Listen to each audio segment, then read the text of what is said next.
ಆದ ಸಾಮಾನ್ಯ ಭಗವದ್ ರೂಪಗಳ ಹೇಗೆ ಧ್ಯಾನ ಮಾಡಬೇಕು ಅಂತ ಹೇಳಿದ್ವಿ. ಇದು ಕೃಷ್ಣನ ಬಗ್ಗೆಯೂ ಕೂಡ ಇದು ಚುಟುಕಾಗಿ ಅವನ ಬಗ್ಗೆಯೂ ತೆರೆದುಕೊಡ್ತದೆ. ಯಾಕೆಂದರೆ ಕೃಷ್ಣನ ಚರಿತ್ರೆ ವಿಶೇಷವಾಗಿ ಕೇಳಿದ್ದಾನೆ. ಕೃಷ್ಣ ಪ್ರಥಮ ಸ್ಕಂದದಲ್ಲಿ, ದ್ವಿತೀಯ ಸ್ಕಂದದಲ್ಲಿ, ತೃತೀಯ ಸ್ಕಂದದಲ್ಲಿ, ಅದರ ನಂತರ 9ನೇ ಸ್ಕಂದದಲ್ಲಿ, ಕೊನೆಗೆ 10ನೇ ಸ್ಕಂದ 11 ಎಲ್ಲ ಅವನೇ ತುಂಬಿಬಿಟ್ಟಿದ್ದಾನೆ. ಕೃಷ್ಣನ ಕಥೆ ಜಾಸ್ತಿ ಇದೆ.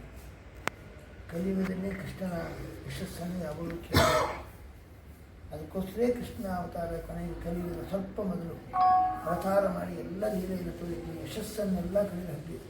ಅದು ಕೃಷ್ಣನ ಯಶಸ್ತೀರ್ಥ. ಮತ್ತೆ ಗಂಗಾ ಸ್ನಾನ ಮಾಡೋದಕ್ಕೆ ಮನೆಯಲ್ಲಿ ಯಾರು ಭಾಗವತ ಪ್ರವಚನ ನಡೀತಾ ಇದ್ದೀನಿ, ನಾನು ಆ ಭಾಗವತವನ್ನು ಬಿಟ್ಟು ಗಂಗೆ ಸ್ನಾನಕ್ಕೆ ಹೋದರೆ ಬಹಳ ತಪ್ಪಾಗುತ್ತೆ. ಯಾಕೆ ಗಂಗೆ ಇಲ್ಲೇ ಬಂದಿರ್ತಾನೆ, ಮಹಾನ್ಯಾಯ. ಅದಕ್ಕೆ ಕೃಷ್ಣನದ್ದು ಯಶಸ್ತೀರ್ಥ. ಕೃಷ್ಣನ ಯಶಸ್ಸಂದರೆ ತೀರ್ಥ. ಅಲ್ಲಿ ಮುಳುಗಿದರೆ ಕೊಡೆಯೆಲ್ಲ ಪರಿಹಾರ ಆಗುತ್ತೆ. ಅದಕ್ಕೋಸ್ಕರ ಕೃಷ್ಣ ತನ್ನ ಎಲ್ಲ ಕಡೆಯಲ್ಲಿ ಕೂಡ ಕಲಿಯುಗದ ಅಂತ್ಯದಲ್ಲಿ, ದ್ವಾಪರದ ಅಂತ್ಯದಲ್ಲಿ ಎಲ್ಲ ಕಡೆಯಲ್ಲಿ ಯಶಸ್ತೀರ್ಥವನ್ನು, ಅಮೃತವನ್ನು, ಯಶೋಮೃತವನ್ನೆಲ್ಲ ಹಂಚಿಬಿಟ್ಟ. ಎಲ್ಲ ಕಡೆಯಲ್ಲಿ ಪ್ರಸಾರ ಮಾಡಿದೆ. ನೀವು ಅದನ್ನು ಕುಡಿದು ಉದ್ಧಾರ ಆಗಲಿಯಪ್ಪ. ಬ್ರಹ್ಮದೇವರು ಇದೇ ಮಾತನ್ನು ಹೇಳ್ತಾರೆ. ಹಾಗಾಗಿ ಇದು ಕೃಷ್ಣ ಹೇಗೆ ಅಂದರೆ ಜನ್ಮಾದ್ಯಸ್ಯ ಯತಃ, ಆದ್ಯಸ್ಯ ಜನ್ಮ ಯತಃ, ಯಾರಿಗೋಸ್ಕರ ಜೀವರಲ್ಲಿ ಪ್ರಥಮನಾಗಿರ್ತಕ್ಕಂಥವು ಆದ್ಯನು ಮೊದಲು ಯಾರು? ಜೀವರಲ್ಲಿ ನಂಬರ್ 1 ಯಾರು? ಜೀವರಲ್ಲಿ ನಂಬರ್ 1 ಯಾರು? ವಾಯುದೇವರು. ಅವರ ಜನ್ಮ ಆಯಿತು. ಕೃಷ್ಣನ ಸೇವೆ ಮಾಡಬೇಕಂತ ಆದ್ಯ, ಜೀವರಲ್ಲಿ ಆದ್ಯನಾದ, ಜೀವೋತ್ತಮನಾದ, ಮುಖ್ಯ ಪ್ರಾಣ ಸ್ವರೂಪನಾದ ಆ ಮುಖ್ಯ ಪ್ರಾಣನ ಅವತಾರ ಆಯಿತು, ಜನ್ಮ ಆಯಿತು, ಭೀಮರೂಪಿ. ಹಾಗಾದರೆ ಜೀವೋತ್ತಮ ಪರಮಾತ್ಮನ ಸೇವೆಗೋಸ್ಕರ ಜನ್ಮವೆತ್ತಿದ ಅಂದರೆ ಜೀವೋತ್ತಮನಿಂದ ಆರಾಧ್ಯ ಅಂತ ಅರ್ಥ ಆಯಿತು, ಜನ್ಮಾದ್ಯಸ್ಯ. ಮತ್ತು ಇನ್ನೊಂದು ಅರ್ಥ ಉಂಟು, ಜನ್ಮ ಅನು ಅಯಾತ್. ಭಗವಂತ ಅವತಾರ ಮಾಡಿದ, ಅವತಾರ ಮಾಡಿದ ತಕ್ಷಣ ಅನು ಅಯಾತ್, ಬೇಗ ಹೋಗಿದ. ಜನ್ಮ ಅನು ಅಯಾತ್ ಅಂದರೆ ಈ ಭಗವಂತನ ಜನ್ಮ ಅನು ಅವತಾರ ಆದ ತಕ್ಷಣ ಇತರತಃ ಬೇರೆ ಕಡೆಗೆ ಹೋಗಿಬಿಟ್ಟ. ರಾತ್ರೋರಾತ್ರಿ ಕೃಷ್ಣನ ಕಾರಾಗೃಹದಲ್ಲಿ ಅವತಾರ ಆಗಿದೆ. ದೇವಕಿ ಸ್ತನ್ಯಪಾನ ಮಾಡಿದ ತಕ್ಷಣವೇ ಪ್ರಾಕೃತ ಶಿಶು ಬಂದ್ಬಿಟ್ಟಾನೆ. ನಯಸ್ವ ನಂದಗ್ರಹ, ನಂದಗೋಪುರ ಮನೆ ಕರ್ಕೊಂಡು, ನಂದಗೋಪುರ ಮನೆ ಕರ್ಕೊಂಡು ಇತರತ ಅಂದರೆ ಇತರತ್ರ ಬೇರೆ ಕಡೆಗೆ ಅಯ್ಯ ಹೊರಟೇ ಬಿಟ್ಟ. ಕಂಸನ ಭಯದಿಂದ ಅದಂತೂ ಇಲ್ಲ. ಹಾಗಾದರೆ ಕಂಸನ ಭಯದಿಂದಲ್ಲ, ಕಂಸನ ಭಯ ಇವನಿಗಿಲ್ಲ, ಆದರೆ ಇವನು ತಂದೆ ತಾಯಿಗಳಿಗೆ ಇದೆ. ಎಲ್ಲಿಯಾದರೂ ಈ ವಿಷ್ಣು ರೂಪದಿಂದ ಅವನು ಕಾಣಿಸಿಕೊಂಡ್ರೆ ಅದು ನೋಡಿ, ಅವನಿಗೆ ವಿಷ್ಣುವಿನ ಚಿಹ್ನೆ ಗೊತ್ತಿದೆ, ಲಕ್ಷಣ ಗೊತ್ತಿದೆ, ಶ್ರೀವತ್ಸ ಸಂಗೀತನಾಗಿದ್ದಾನೆ. ಅದೇ ರೂಪದಲ್ಲಿ ಬಿದ್ದುಬಿಟ್ರೆ ವಿಷ್ಣುವಿಗೆ ನನ್ನ ಮಾರಕನಿಗೆ ಇವರು ತಂದೆ ಆಗಿದ್ದಾರೆ ಅಂತ, ತಾಯಿ ಆಗಿದ್ದಾರೆ, ಏನು ಮಾಡ್ತಾರೆ? ಕೇಳಿದ ತಕ್ಷಣ ಕೊಲ್ಲಿಗೆ ಹೋಗಿದ್ದಾನೆ, ನೋಡಿದ ತಕ್ಷಣ ಬಿಡ್ತಾನೆ, ಒಂದೇ ಹಾಕಿಬಿಡ್ತಾನೆ. ಅಯ್ಯೋ ಈ ಭಯ. ನಾನು ಈ ರೂಪದಲ್ಲಿ ಇದ್ಬಿಟ್ರೆ ಕಂಸ ಗುರುತು ಹಿಡಿದು ಬಿಟ್ರೆ ಬಿಡುವುದಿಲ್ಲ, ಒಂದೇ ಹಾಕುವ ಅಪಾಯ ಇದೆ. ಅವ್ರಿಗೆ ಭಯ ಇದೆ ಕಂಸನಿಂದ, ಅದಕ್ಕೆ ಉಪಸಂಹಾರ ಮಾಡಪ್ಪ ಅಂತ ಇಬ್ರು ಬೇಡ್ಕೊಂಡ್ಬಿಡ್ತಾರೆ. ದೇವಕ್ಕಿಂತ ಬೇಗ ಅಯ್ಯೋ ಬರ್ತಾನೆ ಮೊದಲು ಭಯ ಬಿಟ್ಟು ದೇವರ ದರ್ಶನ ಮಾಡಿ ಸ್ವಲ್ಪ ಭಯ ಆವರಿಸ್ತಾರೆ. ಹಾಗಾಗಿ ಅವರಿಗೆ ಭಯ ಉದ್ವೇಗ ಆಗಬಾರ್ದು ಎಂಬ ದೃಷ್ಟಿಯಿಂದ ಕೃಷ್ಣ ಪರಮಾತ್ಮ ಇತರತಃ ಬೇರೆಯವರಿಗೋಸ್ಕರ ಇತರತಃ ಬೇರೆ ಕಡೆಗೆ ಅಯ್ಯ ಹೊಟ್ಟೆ ಬಿಟ್ಟ.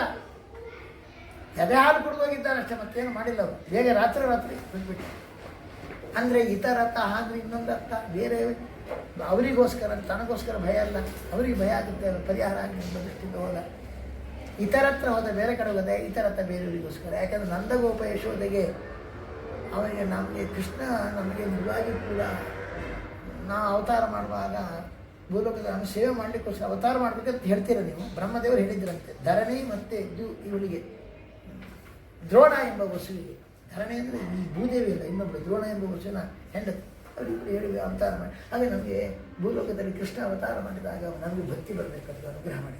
ಅದಕ್ಕೋಸ್ಕರ ಅವರಿಗೆ ಭಕ್ತಿ ಬರಬೇಕಾದ್ರೆ ಕೃಷ್ಣನ ಸಂಘ ಆದರೆ ಕೃಷ್ಣನಿಗೆ ಸಾಕು ಮಗನಾಗಿ ಕಾಣಿಸ್ಕೊಂಡ್ರೆ ಆ ಕೃಷ್ಣ ಏನು ಮಾಡ್ತಾನೆ, ಆ ಮುದ್ದು ಮುಖ ನೋಡಿ, ಅವನ ಲೀಲೆ ನೋಡಿ, ಅವ್ರಿಗೆ ಏನಾಗುತ್ತೆ ಪ್ರೀತಿ ಭಕ್ತಿ ಜಾಸ್ತಿ. ಬ್ರಹ್ಮದೇವರು ಹೇಳಿದ್ರು, ನೀವು ಹೋಗಿ ಬೇಗ, ನಾನು ಅವನು ವರ ಬೇಡಿದ್ದಾನೆ, ಭಕ್ತಿ ಬರಬೇಕು ಅವನಿಗೆ, ಅದಕ್ಕೆ ನಾನು ಕೊಟ್ಟಿದ್ದೀನಿ, ಅದಕ್ಕೋಸ್ಕರ ಮಗನಾಗ್ತಾನೆ ಅಂತ.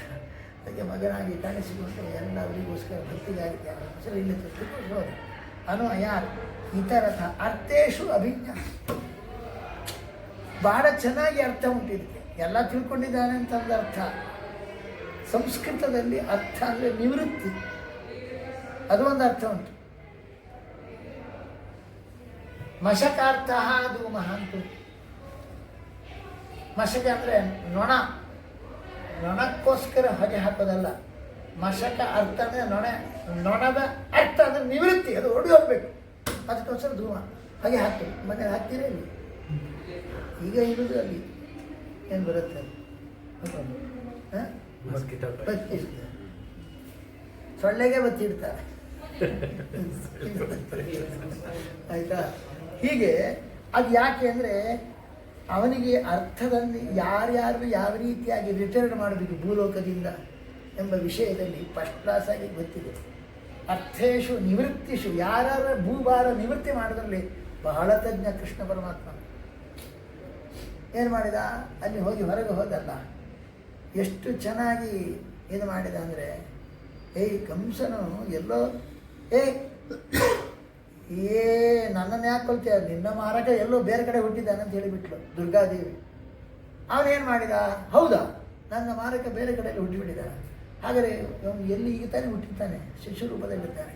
ಎಲ್ಲರೂ ಆದೇಶ ಕೊಟ್ಟ, ಕೂತಾನೆ ನೀನು ವಿಷಾಕ್ತ ಹಾಲು ಕುಡಿಸಿದ್ದು ಮಾಡು, ಶಕಟಾಸುರ ನೀನು ಮಾಡು, ತೃಣಾವರ್ತ ಎಗರಿಸ್ಕೊಂಡು ಹೋಗಿ ಸಾಯಿಸು, ಎಲ್ಲರಿಗೂ ಆದೇಶ ಕೊಟ್ಬಿಟ್ಟ.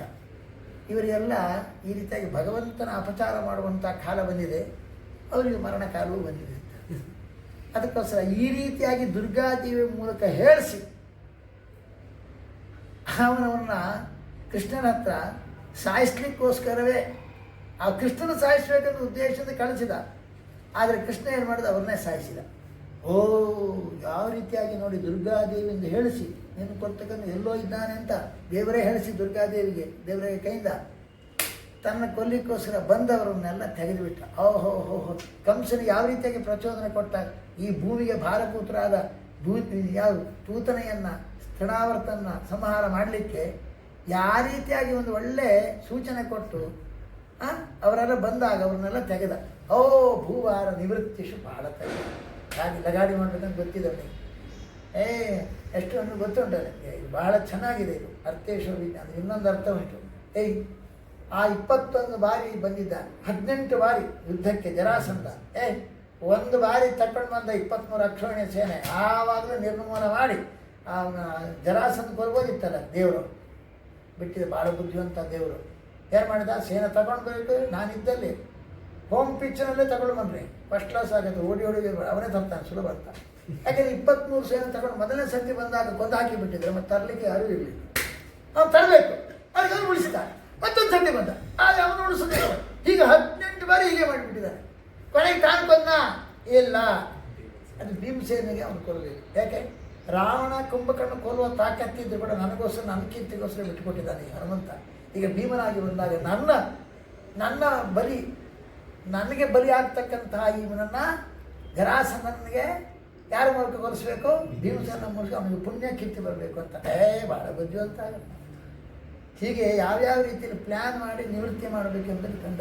ಇನ್ನೊಂದು ಬಹಳ ಚೆನ್ನಾಗಿದೆ, ಅವನು ಹೇಗೆ ಬುದ್ಧಿಗಿಳಿಸಿದ ನೋಡಿ. ದೇವರು ಏನು ಮಾಡಿದ, ಯುದ್ಧಕ್ಕೋಸ್ಕರ ಇಬ್ಬರು ಬಂದಿದ್ದಾರೆ ಸಹಾಯ ಕೇಳಲಿಕ್ಕೋಸ್ಕರ. ದುರ್ಯೋಧನ ಬಂದ, ಅರ್ಜುನನ ಬಂದ. ದುರ್ಯೋಧನ ಹೆಲ್ಪ್ ಮಾತ್ರ ಬೇಕು ಅವನಿಗೆ, ಭಕ್ತಿ ಇಲ್ಲಲ್ಲ. ಹೋಗಿ ದೇವರು ನಿದ್ದೆ ಮಾಡಿದಂತೆ ತೋರಿಸ್ತಾ, ನಿದ್ರೆ ಬರುತ್ತೆ ದೇವರಿಗೆ, ನಿದ್ದೆ ಮಾಡಿದಂತೆ ತೋರಿಸ್ತಾ ಇದ್ದಾನೆ. ಇವನು ಬಂದ, ದೇವ್ರು ನಿದ್ದೆ ಮಾಡಿರ್ಬೇಕಂತ ಹೋಗಿ ನಾನೆಂತ ಪಾದದ ಮೇಲೆ ನಾಹಂ ರಾಜರಾಜ ಉಪಾಸ್ಯ ಪಾದವಿರುತ್ತೆ, ನಾನು ರಾಜಾದಿರಾಜ, ನಾನು ಇವನ ಗೊರ್ಣನ ಪಾದದಲ್ಲಿ ಇಡ್ತೇನೆ ನಾನು, ಇಲ್ಲ ಅಂತ ತಲೆ ಮೇಲೆ ಬಂದು ಕುತ್ಕೊಂಡ್ಬಿಟ್ಟೆ, ತಲೆ ಹತ್ತಿರ ಬಂದು ಕುತ್ಕೊಂಡ್ಬಿಟ್ಟಿದ್ದಾನೆ. ಇವನ ಪಾಪ ಭಕ್ತಿ ಇರೋದ್ರಿಂದಾಗಿ ಅರ್ಜುನ ಕೈ ಮುಕ್ಕೊಂಡು ಹೀಗೆ ಬಾಗಿ ನಿಂತಿದ್ದಾನೆ. ತಲೆ ಮೇಲೆ ಬಂದವರು ಯಾರಿಗೆ ಗೊತ್ತಾಗತ್ತ, ಮೊದಲು ಎದುರು ಯಾರಿದ್ದಾರೆ ಅವ್ರಿಗೆ ಗೊತ್ತಾ. ಹೀಗೆ ನೋಡಿದ, ಭಕ್ತಿಯಿಂದ ಇದು ಮಾಡಿದ. ನಾನು ಮೊದಲು ಬಂದಿದ್ದೆ ಅಂತ ಹೇಳಿದೆ. ಸರಿ, ನೀನು ಮೊದಲು ಬಂದಿದ್ದೆ, ನಾನು ನೋಡಿದ್ದೆ ಯಾರು ನೋಡಿ, ನೀನು ಮೊದಲು ಬಂದಿದ್ದೆ, ಮೊದಲು ನಾನು ಅವನನ್ನು ನೋಡಿದ್ದೆ, ನಿಮ್ಗೀಗ ಆಯ್ಕೆ ನೋಡಿಪ್ಪ. ನೋಡಿ ಅವನನ್ನು ಹೇಗೆ ಅವನನ್ನು ಟೆಂಪ್ಟ್ ಮಾಡಿ ಯುದ್ಧದಲ್ಲಿ ನಾನು ಗೆಲ್ಲಬಲ್ಲೆ ಎಂಬುದಕ್ಕೆ ಎನ್ನುವುದು ಅವನಿಗೆ ಯುದ್ಧಕ್ಕಿಡೋದಕ್ಕೆ ಎಷ್ಟು ವಿಶ್ವಾಸ ಬೆಳೆಸ್ತಾನೆ ನೋಡಿ. ನಾನು ಇಬ್ಬರಿಗೂ ಸಮಾನ ಮಾಡ್ತೇನಪ್ಪ, ಇಬ್ಬರಿಗೆ ಸಮಾನ ಮಾಡೋದಿಲ್ಲ ದೇವರಲ್ಲಿ. ಅದು ಆದಿನಾರಾಯಣ ಕೃಷ್ಣ, ಅಂದರೆ ಇವರು ಬೀದಿ ನಾರಾಯಣ. ಕೃಷ್ಣನ ಪುತ್ರ 16,000 10 ಲಕ್ಷ ಮಂದಿ ಗೋಪಾಲಕರು, ಅವರು ಬೀದಿ ನಾರಾಯಣ, ಆದಿನಾರಾಯಣ ಅಲ್ಲ ಅವರು. ಅಂದರೆ ದೇವಾಂಶ ಸಂಬುದೇ ನಾನು ಸಮಾನಪ್ಪ. ನೋಡ, ಒಂದು ನಿನಗೆ ನಿರಾಯುಧನಾದ ನಾನು ಬೇಕು, ಸಾಯುಧರಾದ ಪ್ರಬಲರಾದ ಗೋಪಾಲಕರಿದ್ದಾರೆ, ಗೊಲ್ಲತೆಯರು ಹುಟ್ಟಿದವರು ನನಗೆ ಪುತ್ರರು. ಅದು 14 ಎಷ್ಟು ಲಕ್ಷ ಇದೆ, 10 ಲಕ್ಷ ಪುತ್ರರು ಬೇಕು ಅಂತ ಕೇಳ್ತಾನೆ. ಮೊದಲು ಆಯ್ಕೆ ಮಾಡೋದು ಅರ್ಜುನನಿಗೆ, ಯಾಕೆ ಚಿಕ್ಕವರಿಗೆ ಮೊದಲು ಆಯ್ಕೆ ಮಾಡ್ಕೊಂಡ. ಆವಾಗ ಅವನು ಭಕ್ತಿಯಿಂದ ನೀನು ಆಯುಧ ಇಟ್ಕೊಳ್ಬೇಡ, ನನ್ನ ಹತ್ರ ಇದ್ರು ಸಾಕು, ಭಕ್ತಿಯಿಂದ ಕೇಳ್ಕೊಂಡ. ಬಚಾವಾದೆ. ಎಲ್ಲಿಯಾದ್ರೂ 10 ಲಕ್ಷ ಮಂದಿ ತಗೊಂಡು ಏನಾಗ್ತಿತ್ತು ಇದಕ್ಕೆ ಕಡೆಗೆ ಬಹಳ ಸಂತೋಷದಿಂದ 10 ಲಕ್ಷ ಅಂತ ತಗೊಂಡು ಸಂತೋಷ ಕೃತಾರ್ಥನಾದ ದುರ್ಯೋಧನ. ಅಂದ್ರೆ ಅವನಿಗೆ ಯುದ್ಧ ಕಿಳಿಸಿ ಅವನು ಮಣ್ಣು ಮುಕ್ಕಬೇಕು, ಅವನ ಸೇನೆ ಮಣ್ಣು ಮುಕ್ಕಬೇಕು, ಭೂಮಿ ಭಾರ ಹರಣ ಆಗ್ಬೇಕಂತ ನಾನು ನಿನಗೆ ಸಹಾಯ ಮಾಡ್ತೇನೆ ಅಂತ ಹೇಳ್ಬಿಟ್ಟು 10 ಲಕ್ಷ ಕೊಡ್ತೇನೆ ನೋಡು. 10 ಲಕ್ಷ ಕೊಟ್ಟು ಅವನು ಯುದ್ಧಕ್ಕಿಳಿಸಿ ಭೂಮಿಯ ಭಾರ ಹೇಗೆ ಹರಣ ಮಾಡಿದಲ್ಲಿ ಇದು ಭೂಭಾರ ಹಣ ಮಾಡಬೇಕೆಂಬುದಕ್ಕೆ ಬಹಳ ಬುದ್ಧಿವಂತ. ಅರ್ಥೇಶು ಅಭಿಜ್ಞಾನ, ಹೀಗೆ ತುಂಬ ಅರ್ಥ ಇದೆ ಇದಕ್ಕೆ. ಸ್ವಲ್ಪ ಕೃಷ್ಣನ ಚರಿತ್ರೆ ಬಗ್ಗೆ ಚುಟುಕು ಹೇಳಿದ್ದೇನೆ, ಇನ್ನೊಂದು ಮರ